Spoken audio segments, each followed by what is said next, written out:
Olá, tudo bem? Como você está? Muito obrigado pela audiência. E hoje nós temos mais um Baú de Votu. Hoje eu trago uma pessoa que é sobrinho neto de uma das figuras mais importantes da história de Votuporanga, que foi o Capitão Almeida. Estamos aqui com o Flávio Marcos. Flávio, obrigado por ter vindo. Obrigado eu que agradeço a oportunidade. Bom, Flávio, vamos então começar com a história do Capitão Almeida. Como é que ele veio para Votuporanga? Bom, o Capitão Almeida, ele é capitão por causa da Força Pública, né? Esse título ele ganhou da Força Pública em 74, por causa da Revolução Constitucionalista de 32. Ele participou da Revolução? Ele não só participou, como ele arregimentou sozinho um batalhão inteiro. Ele morava nessa época em Pirituba e trabalhava na Lapa, em São Paulo. Ele era cartorário no cartório da Lapa. Aliás, cartorário não, ele era escrivão, né? Ele fazia a parte de escrituração do cartório. E aí, funcionário do cartório. E aí ele estava lá, ele já tinha certa idade, quando estourou a Revolução, e ele já tinha o primeiro filho, o Leco já era nascido. E tia Clotilde, né? Eu vou chamar tio, vocês me desculpem, porque é o hábito. É o hábito, tá? O capitão começou a ficar ali, né? Naquele momento, São Paulo estava fervilhando, e a Clotilde virou para ele e falou assim, vai, se alista. Só que quando ele chegou para o MMDC, já não havia mais nenhum batalhão disponível para ele entrar. E ele estava já indo embora quando dois rapazes que ele conhecia do Largo São Francisco, ele frequentava muito aquela região do Largo São Francisco, né? Isso ele tinha mais ou menos quantos anos? 30? 31 anos ele 31, já tinha. É. E aí ele frequentava por causa do cartório, ele ia muito nos fóruns, né? E ele conhecia muitos os estudantes que também já faziam serviços em escritórios de advogados. Só um parênteses, então o Capitão Almeida, desde muito novo, ele trabalhou em cartório? Não, fazia pouco tempo que ele estava trabalhando em cartório. Tá. Ele trabalhou em várias coisas. Tá. Sim. Ele fez muitos tipos de trabalhos, né? Mas ele nessa época, já tinha uns 8 ou 9 anos que ele trabalhava em cartório, então ele conhecia muita gente na região ali, tanto do Largo São Francisco, como atrás da Sé ali, onde hoje é o Tribunal do Júri, né? Sim. Então ele ia muito lá por causa do cartório, tinha que levar documentos, trazer documentos, tinha muita coisa que era feita e ele fazia isso, né? Como já era um funcionário naquela época já mais idoso, né? Não era um rapaz novo, né? Experiente, ele fazia esse tipo de serviço, então ele tinha muito envolvimento com essas pessoas. E dois desses rapazes, Adriano e Fernando Marrei, faziam parte do MMDC. O MMDC, naquele momento, era uma organização secreta, dentro do Largo São Francisco. E eles estavam lá, agora, naquele momento do alistamento. História, porque eu estou meio MMDC, porque veio pelas mortes do Miragaia, Marcondes, Drauzio e Camargo. Então, quer dizer, já tinha acontecido... Já. Isso já é por volta já no meio de maio, junho ali, para estourar 9 de julho. Então o MMDC era apenas um início, era um grupo de pessoas que estavam criando um movimento. O MMDC aconteceu no dia 23 de maio, né? Foi a morte, foi aquele confronto na Praça da República, né? Aquele momento onde havia um comício em prol da reconstituição do país, porque quando Getúlio entrou em 30, ele cassou o Congresso e derrubou a Constituição. Nós estávamos desde 30 sem uma Constituição e sob uma ditadura, ou seja, um advogado não trabalhava, né? Porque você vai fazer uma petição no fórum, você não sabe baseado em que você vai fazer a petição, né? Então esse era o problema, o dilema dos advogados na época. Então todo mundo estava querendo que houvesse uma nova eleição para se fazer uma constituinte, para se fazer uma Constituição. E Getúlio tinha prometido isso em 30. Já era 32, isso não estava ocorrendo. Então, a sociedade civil organizada estava promovendo comícios. No dia 23 de maio, estava havendo um comício, aliás, no dia 22, à noite, estava havendo um comício E alguém fez um discurso mais inflamado e disse: nós não deveríamos estar aqui na Praça da Sé, nós deveríamos estar lá na Praça da República, onde fica o Partido Tenentista. E isso foi o estupim para um monte de gente pegar suas faixas e partir em direção à Praça da República. Quando esse grupo de pessoas se manifestando chegou à Praça da República, foram recebidos a rajada de metralhadora. Foi aí que morreram os quatro mártires, né? Os 4 mártires, o Marcondes, Miragaia, Drauzio e Camargo.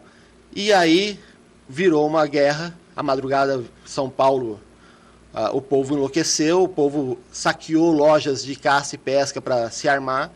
E aquilo foi até a madrugada, até amanhã do dia 24 de maio, a coisa virou um campo de guerra.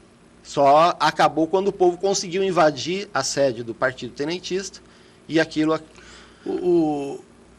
O Flávio, só para eu ilustrar, esse comício que teve na Praça da Sé foi aquele comício que foi chamado pelo Plínio Salgado ou não? Ou foi ele estava também. Porque teve um comício lá que os caras deram tiro, mas não é esse, não, era um não outro. É esse, era outro. Era antes do Plínio Salgado ser o Plínio Salgado. Isso, mas ele também estava, mas não é esse aí. Sim. Não.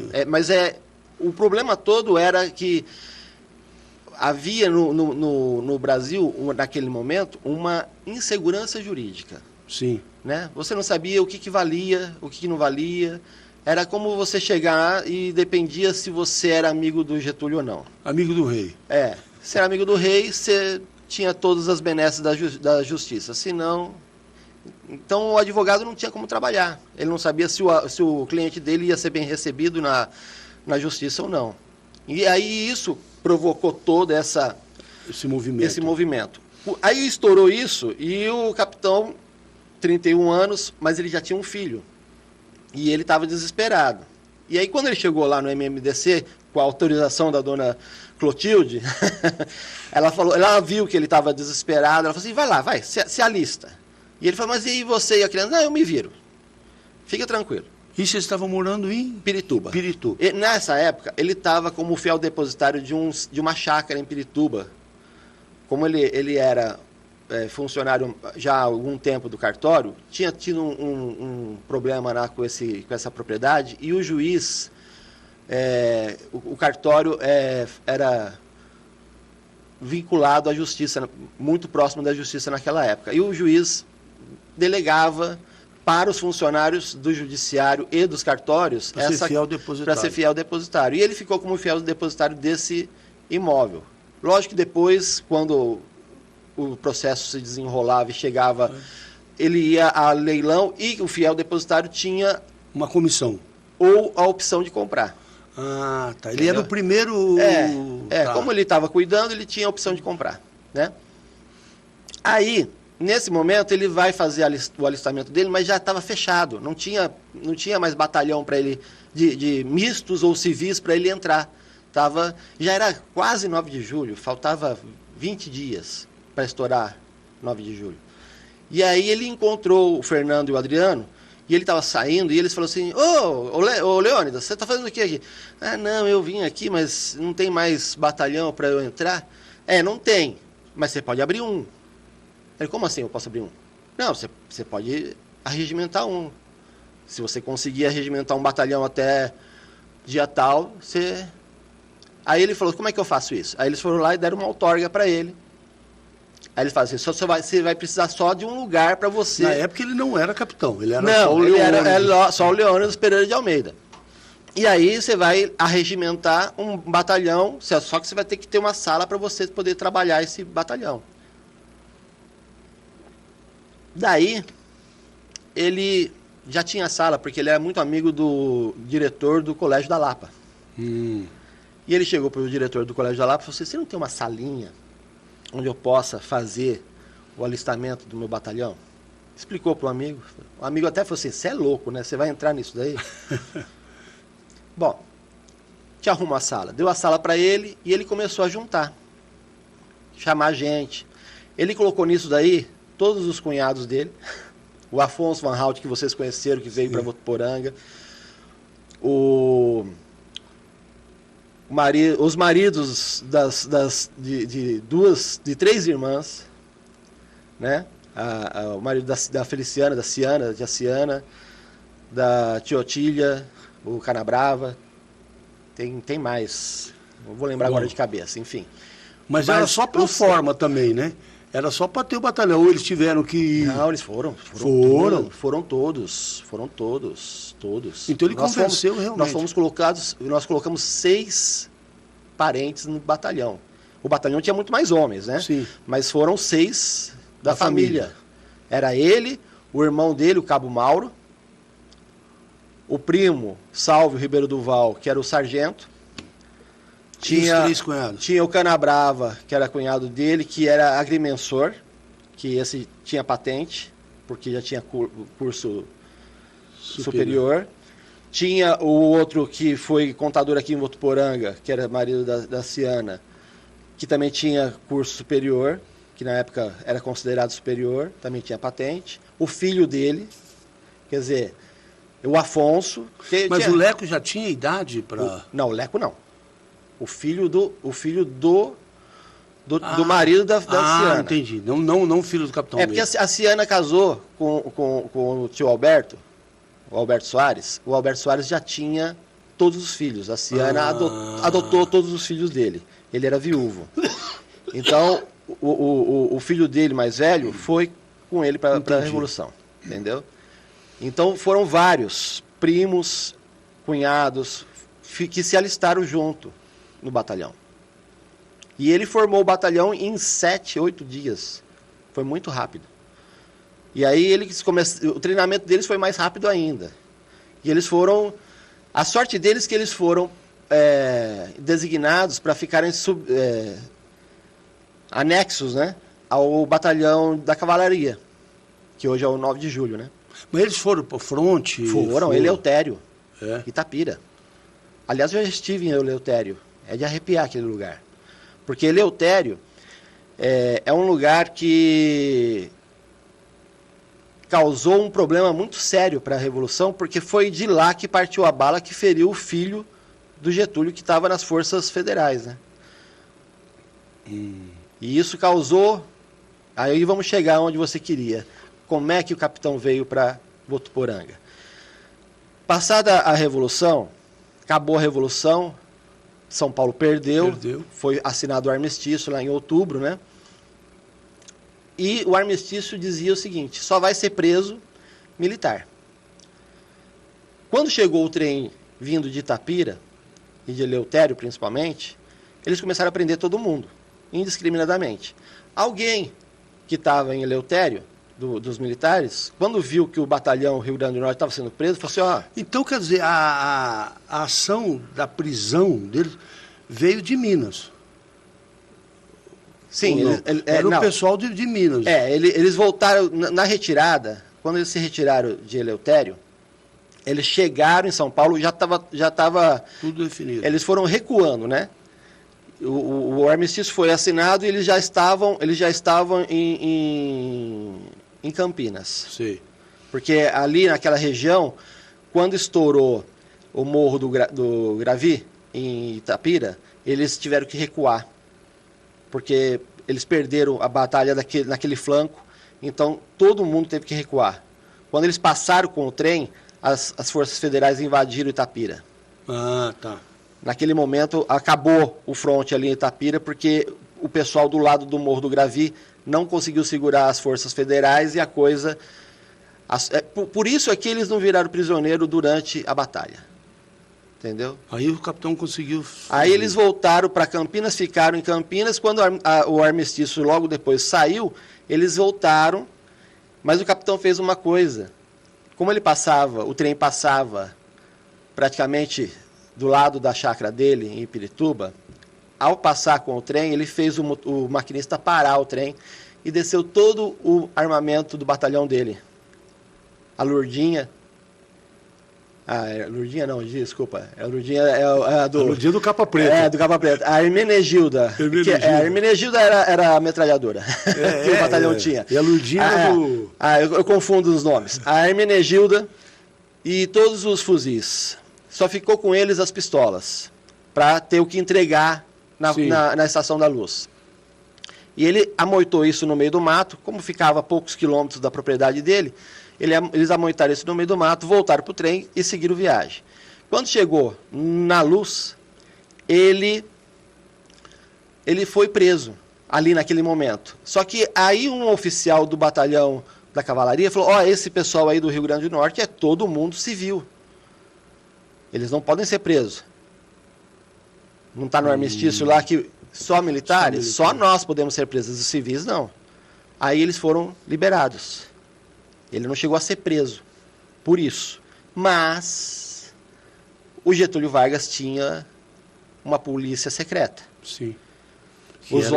Os homens de terno preto.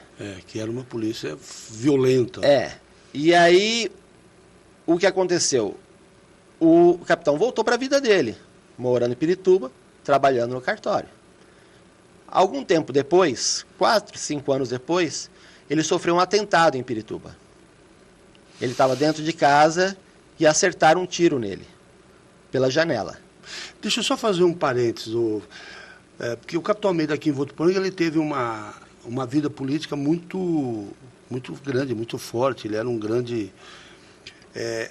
depois que ele participou da Revolução, ele teve uma vida política partidária, tal ou não? Não. Não, em Pirituba não. Não. Muito pouco. Muito pouco porque havia uma repressão muito grande contra quem participou no calor ainda da Revolução, né? Então ele ficou um pouco retirado. Aí ele sofreu esse atentado, acertaram a nádega dele. A sorte que a pessoa que atirou, tinha muita gente na casa, a pessoa fugiu. E o pessoal em volta pegou a pessoa que atirou. Era um dos homens do Getúlio, com certeza. Alcançaram o Fordinho que os caras estavam com um caminhão. Jogaram eles para fora, para fora da estrada. Ali em Pirituba tinha tipo como se fosse um lugar para passar o trem, um talude, né? E a estrada era em cima desse talude. E os caras jogaram os caras para fora da estrada naquele talude. E eles capotaram ali e os caras, não sei o que fizeram com os caras. Eu sei que puseram os caras para correr, vamos dizer assim, né? Aí o capitão teve que sumir. Aí ele foi para o Marrei Júnior, que era pai do Adriano e do Fernando, que era um amigo dele. E pediu para o Marrei arrumar alguma coisa para ele. Porque falou assim, já me acharam em Pirituba, vão voltar.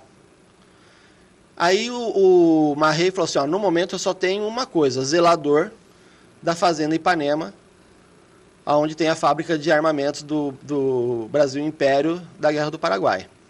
Sorocaba. Top. Vou ficar no meio do mato, ninguém vai me achar. Ele foi para lá. E realmente, ele ficou bastante tempo escondido lá. Estava lá, naquele dia, quando acharam ele, o sargento do batalhão, o Sálvio, visitando ele. O Sálvio era primo dele, né? O Sálvio é irmão do meu avô. Minha avó casou com um primo, tá? Sim. Minha avó Daura, irmã do capitão, casou com um primo de primeiro grau. Então, o tio Sálvio estava lá com a esposa, visitando eles, e as mulheres tinham ido a Sorocaba comprar aviamentos para costurar. E estavam só os dois na fazenda, em Ipanema. E o capitão estava... A casa ficava num morro inclinado, ele estava em cima do morro cortando lenha, e o Sálvio estava a cavalo passeando. Só que o Sálvio estava armado, como fazenda, né? Ele estava armado. Eles não viram os caras chegarem. Eles chegaram num carro conversível. Quando o capitão desceu do morro, que ele estava cortando lenha, com um fecho de lenha nos braços, os caras renderam ele, puseram dentro do carro, não deu tempo dele fazer nada. Puseram dentro do carro e saíram com ele para a estrada. Só que o Sálvio estava em cima do morro e viu. No momento que puseram ele no carro. E o Sálvio subiu o morro, cruzou o morro por cima a cavalo e caiu dentro do carro, com o cavalo e tudo. O que eles fizeram com o carro e com os caras, até hoje a gente não sabe. Talvez esteja... Então, foi o segundo atentado. Foi o segundo atentado. O que o Sálvio, o capitão, fez com eles, a gente até hoje não sabe. talvez estejam em alguma daquelas lagoas lá de Ipanema.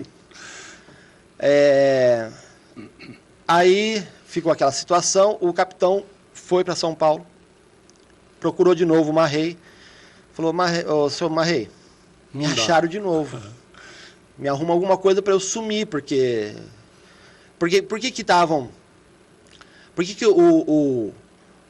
o Getúlio e a polícia dele, secreta, estavam atrás do capitão? Porque ele arregimentou um batalhão sozinho, não foram atrás do resto. Ele era o cabeça. Ele era o cabeça, entendeu?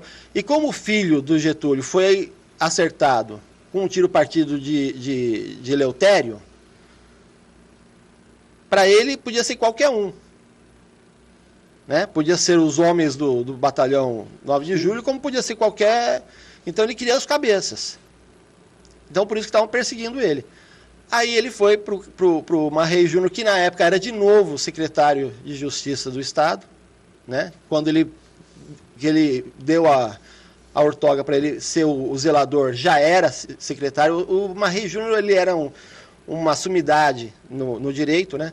Ele foi um dos grandes juristas brasileiros na época, e ele foi várias vezes secretário de Justiça do Estado de São Paulo, né? Sim. Então, ele era de novo secretário naquela época. Isso foi em 44, esse atentado em Ipanema. Começo de 44. E aí o Marrei tirou, meados de 44, tirou da pilha de papel e falou assim, eu só tenho uma coisa para te dar, que é para você sumir. Segundo cartório de notas em Votuporanga. Votuporanga não tinha nem 10 anos de vida. Aí o capitão falou assim, onde fica isso? Aí ele falou assim, fica para lá de São José do Rio Preto, no sertão de Tanabi. Acho que eles não vão te achar lá. E se também se acharem, não voltam. Aí ele pegou, que era a única chance que ele tinha para sumir mesmo. Tanto é que ele pegou que logo Agora, que o segundo cartório de Votuporanga foi criado para ele. Não. Já existia. Já existia. Porque o primeiro já tinha sido lotado e já tinha... E aí já estava... Porque a demanda na época, como estava chegando os trilhos, a cidade já estava crescendo. Os trilhos chegaram em 45. Então já sabia que isso aqui ia virar um boom. Né? O governo já sabia do potencial. E aí o que acontece? Foi já previsto, então já tinha a determinação de criar o segundo cartório. Né? E aí, quando ele pegou o segundo cartório, ali por meados de 44, ele se preparou, veio. A sorte que naquela época ele já tinha algum dinheiro, ele chegou aqui e conseguiu montar o cartório, porque naquela época você tinha que ter o dinheiro, né? Sim. O Marrei ajudou alguma coisa, porque o Marrei tinha muito dinheiro, né? E aí ele montou o cartório, aí começou a trabalhar, comprou a casa dele ali. Aquela casa maravilhosa. Eu vou contar uma coisa para vocês que vocês nunca souberam. É aquela mesmo, lá da rua Iguaçu? Isso. Aquela casa era linda. Era linda. Você sabia que aquela casa tinha uma rota de fuga? Ah, é? Aquela casa tinha saída para a rua Tietê, na casa da Ciana. Era tudo interligado. E quando a minha mãe comprou a casa da Iguaçu, que dava fundo com a casa da tia Ciana, também tinha uma rota de fuga por ali. Ele já ficava prevenido. Porque você nunca sabe, né? Quando ele comprou quase que o quarteirão inteiro.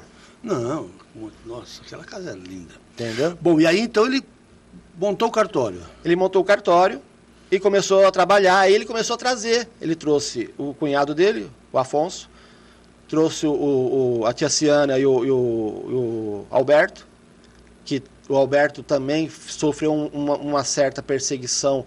O Alberto, na época, era contador da Goodyear. E ele acabou perdendo o emprego na Goodyear, provavelmente por pressão. Entendeu? E aí ele estava também meio perdido, ele falou, não, vem para cá. Que aqui, se é contador, você tem o Flávio, o Capitão Almeida chegou aqui e não conhecia ninguém. Ninguém. Você sabe, já te falaram, da habilidade dele, como é que ele começou a criar força, a criar poder? Porque eu já entrevistei pessoas aqui que me disseram o seguinte, tudo que viesse para Votuporanga tinha que passar pela mão do capitão Almeida. Ele tinha um poder, ele tinha, lógico que é um pouco de exagero, né? Mas ele tinha um peso político muito grande, né? Na verdade, o peso político dele vinha dos conhecimentos dele na capital. Ele tinha uma relação muito forte com o poder. Ele tinha muitos conhecidos dentro do poder, na capital. Por quê? Porque ele trabalhou, como eu te disse, ele trabalhou muito próximo da justiça durante anos, nessa questão do cartório, da Lapa, entendeu? Ele frequentava, e por ele frequentar o Largo São Francisco, eu esqueço o nome do prédio lá do Tribunal do Júri, atrás da Praça da Sé, ele ia muito lá levar documentos, trazer documentos, porque o cartório da Lapa naquela época fazia muita coisa judicial também. Então ele tinha essa proximidade, né? E nessa proximidade ele acabou conhecendo muita gente importante. Fora isso, a família morava há muito tempo em São Paulo, porque o capitão ele nasceu no estado do Rio, mas o meu bisavô foi com a família para São Paulo em 1905. O capitão nasceu em que ano, você lembra? Não? 1901. 1901. Em Paraíba do Sul, estado do Rio. A família é toda fluminense. Nós temos ainda parentes lá, nós temos inclusive, a família tem em Paraíba do Sul, na verdade hoje pertence a Pati de Alferes. Nós temos dentro de um distrito de Pati de Alferes, nós temos um museu da família lá, entendeu? Os Ribeiro do Val e os Pereira de Almeida tinham propriedade em volta ali. Então, a família toda é daquela região. E meu bisavô veio de lá. Nessa época, meu bisavô já comprava e vendia café, né? E ele veio para Mogi das Cruzes, depois veio para São Paulo. Então, ele viveu e trabalhou muito tempo em São Paulo. O capitão conheceu muita gente em São Paulo desde jovem. Você tem uma ideia, durante a gripe espanhola, ele trabalhou como voluntário dentro da Santa Casa de São Paulo. Ele foi levar... o pessoal pedia para as mulheres costurarem os lençóis, sim, porque os lençóis, quando alguém morria na gripe espanhola... Queimava tudo. Ia junto com o cadáver. Ah, ia junto com o cadáver? Tirava o lençol e o lençol ia embora junto com o cadáver. E ele foi um dia levar os lençóis que as irmãs mais velhas estavam costurando e ele não voltou. Porque ele chegou lá, precisavam de ajuda. E ele tinha só 15 anos. E ele ficou. A família já achava que ele tinha morrido. Ele pegou e ficou por lá mesmo. Já pegou e ficou por lá mesmo. Passou 6 meses, ele reapareceu em casa, vivo. Aí já a situação estava melhor, né? Ele voltou para casa. Então, quer dizer, desde muito cedo, o capitão sempre foi daquelas pessoas que, na guerra ou na peste. Entendi. Entendeu? Então, esse conhecimento de poder era a proximidade que ele tinha com as pessoas na capital. O próprio Marrei Júnior e o Adriano, o Fernando, eles tinham muito envolvimento com a alta sociedade paulistana. A alta sociedade que eu digo, não socialite, mas o pessoal do poder, né? Do poder. Foram Quem eles, decidia? Foram eles que apresentaram o Ademar de Barros para ele. Entendeu? Ele era ademarista? Ele era ademarista. Aqui em Votuporanga tinha muito ademarista, né? O meu pai foi muito amigo dele. Meu pai também nasceu em 1901. E meu pai era ademarista. Então. Quer dizer, havia um grupo de ademaristas muito forte. Ele não foi vereador, né? Ele só foi prefeito. Ou ele foi vereador? Não, só prefeito. Que eu saiba, só prefeito. Aí ele se envolveu na política. Na verdade, o que aconteceu? Votuporanga, naquela época, é uma coisa que eu já vi várias entrevistas suas aqui, e muitas pessoas falaram, e é verdade. Votuporanga, naquela época, precisava de união. Porque se você for olhar, Votuporanga tinha tudo para ter dado errado. Nós não tínhamos estrada passando dentro da cidade, nem muito próximo. Quando Votuporanga foi fundada, a estrada mais próxima era a Boiadeira. Sim. Nós só tínhamos 2 estradas aqui na região. Ou era a Boiadeira, ou era a estrada do sal do Coronel Militão, que ia de Tanabi até a Barranca do Rio Grande. Essas eram as duas estradas que existiam naquela época. Não, e na verdade a estrada de ferro não estava projetada para passar aqui também, né? Havia uma briga gigante. Na época que determinou-se, havia uma briga gigante. Então tinha tudo para ter dado errado. E quando se determinou que a ferrovia vinha para cá, muita gente não sabe. Você sabe por que determinou? Não, eu sei que teve uma discussão muito grande. Porque nós estávamos na pré-guerra e já se sabia que ia faltar aço. E o que acontece? Quando você tem uma questão de falta de aço, você precisa do trilho. Então você não pode fazer obra de engenharia, você não pode fazer ponte. Sim. Não, é verdade. Isso, e aí isso pesou muito. Não, isso pesou muito. E vamos para cima. Vamos para cima do divórtico de água, porque ali não tem rio para cruzar. E foi isso que trouxe a ferrovia mais próximo do divisor de águas, que é onde hoje a ferrovia está em Votuporanga. Para o lado de lá, para o lado do Rio São José dos Dourados, é outra bacia. Para o lado de cá, é a bacia do Rio Grande. Para o lado de lá, Rio Paraná. Então, isso é o que determinou a ferrovia passar aqui. Se fosse em outras épocas, talvez tivesse passado na Vila Carvalho, talvez tivesse passado em outro lugar. Em Américo de Campos. Entendeu? Qualquer outro lugar que pudesse cruzar rios. Mas o que determinou foi, nós estávamos no pós-29... E assim, a informação que eu tenho é que a topografia também, aqui não tinha muita obra de engenharia para ser feita. Isso. Então isso facilitou bastante. Você ia gastar só o trilho. Entendeu? Como nós estávamos dentro. E outra coisa, só saiu o trilho até Votuporanga em 45 porque o contrato já estava assinado, porque durante a guerra faltou aço. Sim. E o contrato já estava assinado e os trilhos já estavam comprados. Porque se tivesse sido deixado para assinar em 42, quando o Brasil entrou na guerra, não tinha acontecido a ferrovia em 45 aqui em Votuporanga. Ô Flávio, nós íamos falar do capitão como prefeito. Votuporanga tem uma particularidade que eu sempre digo. Nós tivemos vários prefeitos que não eram políticos, atuantes. Por exemplo, Dalvo Guedes. Dalvo Guedes era um gerente de banco. Aí o pessoal foi lá e falou, não, você vai ser o nosso prefeito. João Nussi. João Nussi era um dentista. Sim. Foi um grande prefeito, não estou nem discutindo isso, mas não tinha uma militância política. Nabuco era gerente do laticínio. Era um bom gerente, aí pegaram e tal. O capitão Almeida também foi assim? O capitão Almeida foi um pouco diferente, né? Porque o capitão Almeida tinha essa virtude ou defeito, não sei. Algumas pessoas dizem que é defeito, outras dizem que é virtude. Por ele ter já desde pequeno crescido numa família muito... como é que eu posso dizer? De um lema de servir para servir, sabe? Sim. A gente serve. Porque você está numa sociedade, você tem que estar ali servindo as pessoas. Você tem que fazer parte da sociedade, né? Se você tem condição de ir lá e prestar algum serviço social, se você tem condição de saúde, financeira, por que não, né? E isso ele tinha na época. Então, quando ele veio para Votuporanga, ele se engajou em campanhas da Santa Casa, em todas as campanhas do posto de puericultura aqui. Então, todas as campanhas que eram feitas na cidade, ele fazia parte, ele estava à frente. Então, tudo isso... Então, ele tinha uma ação filantrópica muito grande. Ele participava. Ele não capitaneava, mas ele participava, né? Ele se engajava. Sim. E isso é que levou as pessoas a falar assim, por que você não sai candidato? Né? Você lembra quem foi o adversário dele aqui ou não? Porque eu não me lembro. Quando ele foi candidato a prefeito. Foi o João Leite. Ah, foi o João Leite? Ele disputou com o João Leite? Você vai querer falar sobre isso? Não, porque é o seguinte,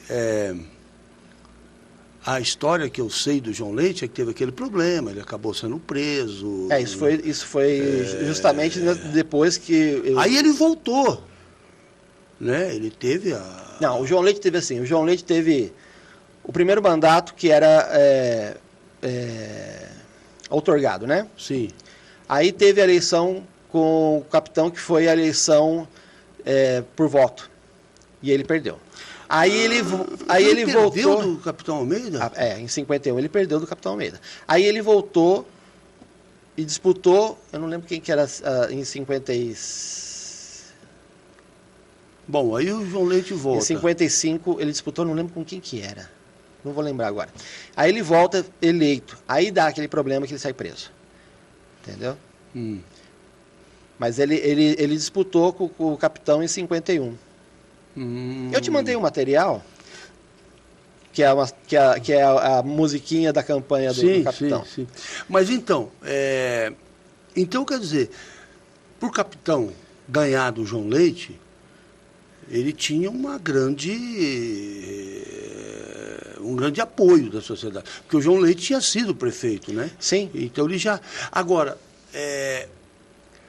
naquela época a gente não se falava muito em direita e esquerda, mas tinha os mais progressistas, os mais conservadores. Era um pouco diferente, Era um pouco diferente. O capitão Almeida era mais conservador, era mais progressista, ou não dá para citar? Eu acho que era mais progressista. Porque a família Leite... Na verdade, era meio ali, assim, não tinha essa questão muito de comunismo. Não, entendeu? Não se falava nisso. Mas o capitão, ele era a favor do capital, mas ele era contra como se diz? O exagero, né? Sim. Então, vamos ser comedidos, né? Você não precisa esfregar nada na cara de ninguém. É isso. Você pode ter as suas coisas, como o capitão teve, né? Porque eu estou falando... Que ano que ele foi prefeito? 50 aí? De 52 a 55. Eu estou te falando isso, Flávio, porque Votuporanga tinha um jornal que chamava Oeste Paulista. Isso. Que era um jornal ligado... Que era do Vianinha, que era genro do João Leite. Então era ligado. Que era super conservador. Inclusive, na ditadura militar, eles defendiam tal, né? Aí, bom, muito depois. Um grupo de mais à esquerda, Cristóvão Dearo, aquele pessoal, Vicente Aires, né? Que eram chamados... Então. Esse grupo chamou o Nelson Camargo para montar um jornal aqui para ser exatamente na verdade, quem chamou o Nelson Camargo foi o grupo do capitão. Porque quando o capitão entrou, em 52, ele só tomava porrada do Oeste. Não tinha outro jornal. Não, era só o Oeste Paulista. Entendeu? Então, o que aconteceu? Você pode ver, a Vanguarda foi criada em 54. Sim. Então, de 52 a 54, o capitão só tomou porrada na imprensa de Votuporanga. Por mais que ele fizesse qualquer benfeitoria, era sempre... Então, quem deu a ideia? Você sabe quem deu a ideia de trazer um jornal? Não. Dr. Salgado. Dr. Salgado falou assim, ô Almeida, nós vamos, por mais que nós... Porque o capitão não fez nada sozinho, ninguém faz nada sozinho. Tinha um grupo. Entendeu? Então, quer dizer, o capitão Almeida, o grupo dele era esse grupo do Salgado... O Salgado, Miguel Gerosa, Fava, toda essa turma aí. Entendeu? E aí também entra, né? O doutor Vicente Aires, Cristóvão Dearo... Pouco.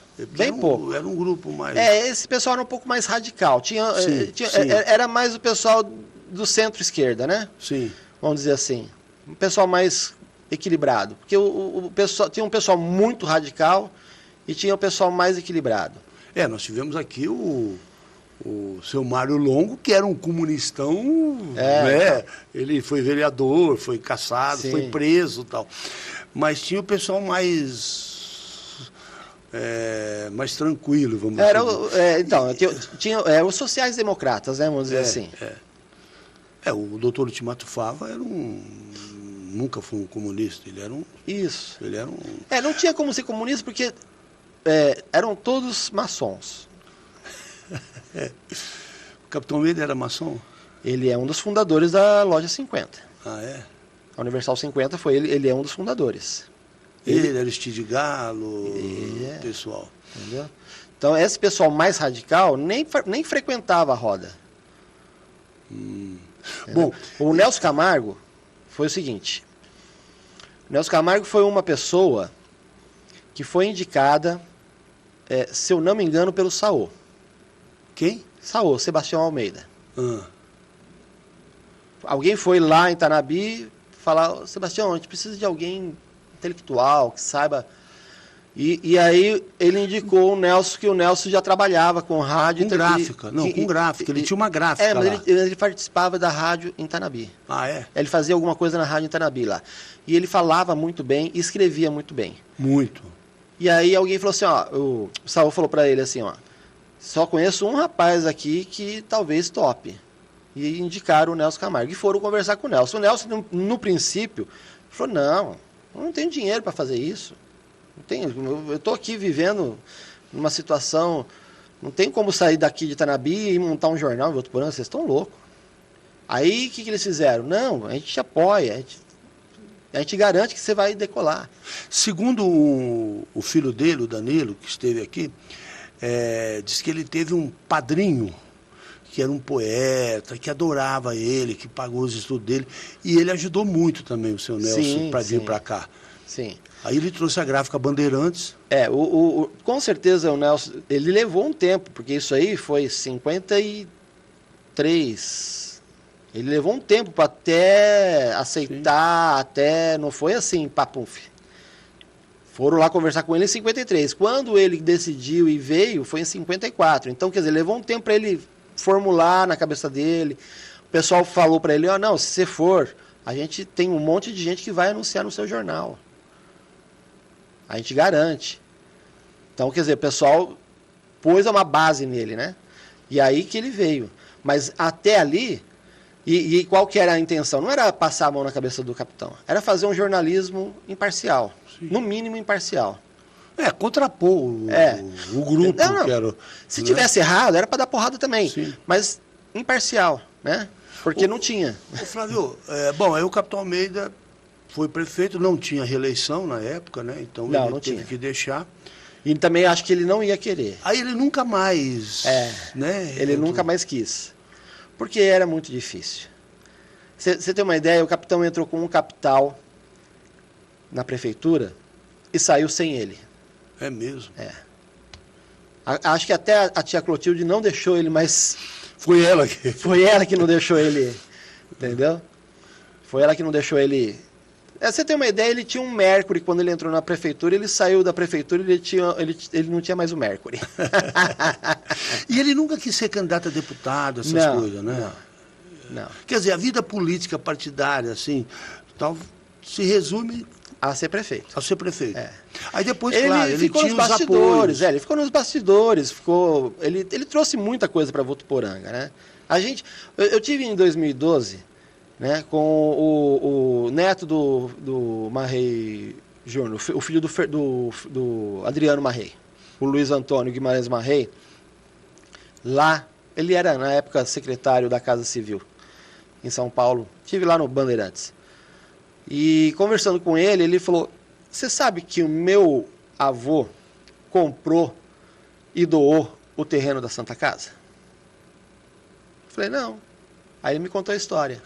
Essa história do terreno da Santa Casa é uma história meio nebulosa. Porque a melhoramentos de Votuporanga era do Marrei Júnior. Melhoramentos do Marrei. O que o Marrei Júnior fez? Ele foi pro Fava, que tinha a concessão, e propôs para ele, na época você não tinha como comprar. Então ele... Concessão do quê? Do gerador. Da Rua Santa Catarina? Isso, era do Fava. Propôs para ele uma parceria. E aí ele foi, botou dinheiro, o Fava administrava, e os motores que vieram, os motores alemães, os geradores alemães, foi o Marrei Júnior que colocou. Por que o Marrei tinha esse interesse em Votuporanga? Por causa do capitão. Por causa do capitão? O capitão que pediu. A campanha do capitão foi feita toda em cima da luz elétrica. Ô Zeca, eu tenho um jornal da então Capital Federal, eu preciso recuperar ele porque ele está dobradinho lá, eu tenho até medo de mexer nele. De desmanchar. Ele é de 1952. E a manchete dele é Votuporanga, a cidade do interior do sertão de São Paulo, que já tem luz elétrica. E isso ninguém sabe, mas a gente sabe porque na família a gente escutava essa história e o Luiz Antônio Guimarães Marrei me confirmou isso. Quando o capitão fez com o Marrei Júnior essa coisa de luz elétrica em Votuporanga em 52, isso gerou um problema gigante para os governadores, para os próximos governadores de São Paulo. Porque todos os prefeitos queriam energia elétrica. Se você olhar na história, isso foi em 52. Em 58 já existia o programa da microusina. Que era estadual. Era estadual. Porque, por enquanto, era particular, era do Fava. Isso. O que aconteceu? Foi feito melhoramentos. No começo era um motor só que funcionava. Parava meia-noite. Depois chegou outro motor e aí funcionava. Isso foram 5, 6 anos. 6, 7 anos. Aí entrou a microusina. E nessa época, onde ficava instalado esses motores? Ficavam instalados aonde? Olha, a Melhoramentos de Votuporanga ficava naquela esquina onde tem um posto, indo para Algodoeira. Quando você chega na ferrovia, você sai para a direita ali. Sim. No campo do América. Da ferroviária. Da ferroviária. América, ó. Ferroviária. América era aqui embaixo. A ferroviária. Você vai para aquele caminho ali, quando você faz o S na frente do posto, do lado oposto, hoje é uma fábrica ou comércio de tinta, aquele prédio era onde ficavam os motores. Tá. Tinha até há pouco tempo, até a década de 90, estava lá ainda a caixa d'água que era o radiador dos motores. Existia uma caixa d'água que tinha umas aletas para o lado de fora, onde a água escorria, caía no tanque de baixo e voltava para os motores. Ela subia, então era um resfriador dos motores. Estava lá. É que depois desmontaram. Até a década de 90 estava lá ainda. Entendeu? Então era naquela esquina em cima do morro. Inclusive havia na época algumas pessoas que achavam que ali ia desenvolver mais do que aqui no centro, que era o lugar onde tinha energia elétrica, né? Mas quando foi feito, já foi feito para servir Votuporanga. Sim. Tanto é que no dia da inauguração, foi no 1º de janeiro de 52. Eu sei porque minha mãe veio de São Paulo e acabou ficando para estudar em Votuporanga. Veio o Marrei Júnior para inaugurar a luz. E a inauguração foi sincronizada no relógio, na frente da então prefeitura ali onde hoje é a Concha. Ligaram uma chave, no mesmo bateram os relógios, né? E eu esqueci o nome do operador. O operador era um alemão, ele é descendente de alemão. Ele ligou o gerador lá e energizou o sistema. É alemão porque os motores eram alemães, né? Ele veio junto com os motores. Ele foi contratado porque ele entendia dos motores. Eram motores estacionários, marítimos. Não eram estacionários, eram marítimos ligados a um gerador alemão também. E aquilo ali foi porque essa era a promessa de campanha do capitão. E durante a campanha, todo mundo foi vendo que a coisa foi acontecendo, porque a Melhoramentos de Votuporanga já existia. Ô Flávio, quando inaugurou a energia elétrica, a iluminação era só para o centro da cidade aqui, né? Não tinha... Só. Ainda também não tinha muita coisa, né? 52 E agora as casas não tinham energia também, né? Não. No começo, como era um motor só, não tinha como você garantir energia para todo mundo. Mas energizava as ruas, né? As ruas... Foi aí que nasceu o footing, né? Ali em frente ao cinema. Porque o Manemata, dono do cinema, também tinha um motor, né? Sim. Aliás, eu vou aqui já de bate-pronto, eu vou te pedir para você convidar as filhas do Manemata para... Já convidei e já está gravado o programa. Ah, que ótimo. Elas são ótimas. Elas são fantásticas. Eu não sei se você sabe, eu estou... Né, não sou, eu estou conselheiro do Conselho de Patrimônio da cidade. E nós estamos fazendo um trabalho de tombamento e nós tivemos que entrevistá-las. E nós fomos entrevistar as 3. E aí nós acabamos descobrindo coisas fantásticas. Aliás, uma parte que eu já vi algumas entrevistas e algumas pessoas citaram, vamos deixar claro aqui o que aconteceu, porque a Draile e a Riolard me contaram que em 47, elas eram pequenas, mas elas lembram que elas foram postas para fora da casa, ficaram na rua com as coisas, e o pai teve que ir a Rio Preto resolver uma situação para poder voltar para dentro da casa. Então vamos deixar claro uma coisa aqui. Em 42, baixou-se uma lei, quando o Brasil entrou na guerra, que congelava todos os bens das empresas alemãs, japonesas e italianas no Brasil. Sim. A partir daquele momento, não se podia mais vender nada, nem comercializar nada dessas empresas e também dos ricos, né, alemães no Brasil, japoneses. E o que aconteceu em Votuporanga foi que tudo que era da Theodor-Ville ainda ficou suspenso. Muita gente pagou 2 vezes. Então, mas o que acontece? Em 45, a partir de 45, com a assinatura do espólio de guerra, que o Brasil teve direito, tudo isso passou a ser leiloável.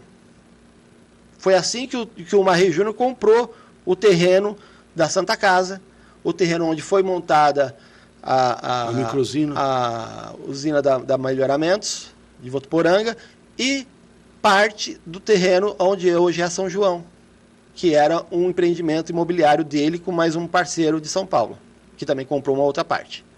Eu não lembro agora o nome do cidadão lá que comprou a outra metade mais próxima do trilho. Então, o que acontece? A partir de 45, o governo federal, através do Banco do Brasil, começou a fazer o levantamento dessas propriedades para leilão. E quando chegava nessas propriedades, que tinha gente dentro, tinha ordem judicial para despejar. Provavelmente o Manuel Mata tinha pago, mas não tinha o registro em cartório. E ele deve ter ido fazer isso em Rio Preto, porque ele fez no mesmo dia e voltou no mesmo dia com o registro, apresentou para o oficial de justiça e pôde voltar para dentro de casa. Mas tinha gente que tinha aproveitado este hiato entre 42 e 45 e tinha invadido terras. O Valdeci Bortolotti esteve aqui, disse que o pai dele, o avô dele, pagaram 2 vezes. Eles pagaram 2 vezes, porque o cara teve cara lá. E olha, eu sei história assim de muita gente, muita gente. Os caras chegavam. Mas é porque às vezes o cara não tinha o documento, nenhum documento para apresentar, perdeu o documento. Eu não sei exatamente, mas por causa disso. Porque como a Alemanha perdeu a guerra, todos os bens da Alemanha foram confiscados. Se você tivesse comprado e tivesse o recibo, você tinha direito a fazer lá o documento no cartório. Ah, é?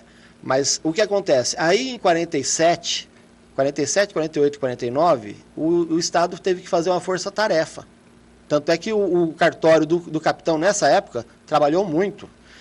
Todos os cartórios de Votuporanga trabalharam muito. Por quê? Porque veio até a polícia, a força pública de Rio Preto para acompanhar. Ia delegado, juiz, cartórios. Iam até as propriedades que estavam irregulares para resolver o problema. Houve uma diligência, vamos dizer assim, né, para resolver os problemas. Cadê a tua documentação? Como é que você está ocupando isso aqui? Porque tinha muito grileiro. Muito. Entendeu? Votuporanga foi... Então, quando o capitão entrou, em 51, na campanha, isso já estava praticamente resolvido. Votuporanga já estava saneadinho, entendeu? Flávio, nós já estamos no limite. Eu quero agradecer muito. Quer colocar mais algumas coisas para encerrar? Algum detalhe do capitão que você queira... Não, eu acho que é só isso mesmo. Deixa eu ver minhas anotações, né? Tinha tudo anotado aqui. Não, porque o capitão foi uma grande figura em Votuporanga, né? Mas era uma pessoa também um pouco reservada, né? Eu tenho 2 coisas para deixar claras aqui, que tem muita gente que fala muita coisa sobre isso e não é verdade, tá? A primeira delas, Fazendinha do Marrei, que ficava lá nas Paineiras, na barranca do córrego Boa Vista. Nunca foi do capitão Almeida. Aquilo pertencia ao Fernando Marrei. Fernando Marrei era um cara que... E as pessoas falavam que era do capitão Almeida? Aquilo era uma propriedade do Fernando Marrei. O Fernando Marrei era um cara que tinha um avião próprio. Ele voava o Brasil inteiro atrás de garimpo. Ele era aventureiro, como diz o próprio sobrinho dele, Luiz Antônio Guimarães Marrei. Meu tio era um aventureiro. Então ele passava por Votuporanga, indo para o Mato Grosso, atrás de diamante, de ouro, de pedras preciosas, e ele se hospedava ali. O capitão cuidava daquilo lá para ele. Sim. Entendeu? Como era do lado do nosso campo de aviação na época, ali, hoje Chácara Aviação, era próximo, então ele pousava lá e ia dormir lá para depois seguir viagem mais para frente. Tá. Outra coisa que muita gente fala sobre o Cassino do Capitão Almeida. Nunca existiu o Cassino do Capitão Almeida na Cachoeira dos Índios. Aquilo era propriedade do governador Adhemar de Barros. Adhemar de Barros vinha para Votuporanga, pousava no nosso campo de aviação e ele trazia casais de amigos de São Paulo, ele ia para lá e ficava lá jogando baralho, bebendo. Era a casa de campo de verão dele. Agora, Flávio, eu nunca fiquei sabendo que tinham falado que era do capitão. Eu sabia que era do Adhemar de Barros. Tem gente que fala até hoje, o Cassino do Capitão. Nunca existiu essa... proximidade, né? Inclusive, não sei se você sabe, eu sou barbeiro hoje, e eu trabalho na barbearia que trabalhou um barbeiro que foi o caseiro da propriedade do Adhemar de Barros lá na Cachoeira dos Índios. Eu comprei a propriedade, a barbearia do Mauro Vicente de Barros, né?